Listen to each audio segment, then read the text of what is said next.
ఇంకా మీరు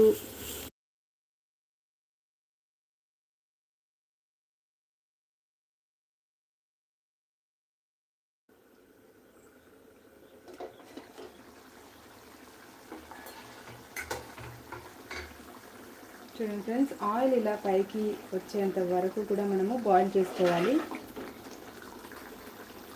అప్పుడే కర్రీ చాలా టేస్టీగా ఉంటుంది.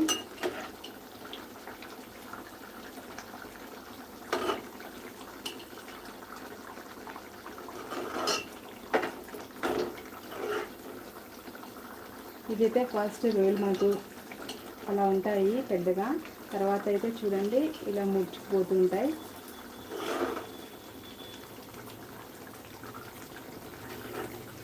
చూడండి ఫ్రెండ్స్, ఇలా అయిపోయాయి. ఫస్ట్ ఏమో పెద్దగా ఉంది,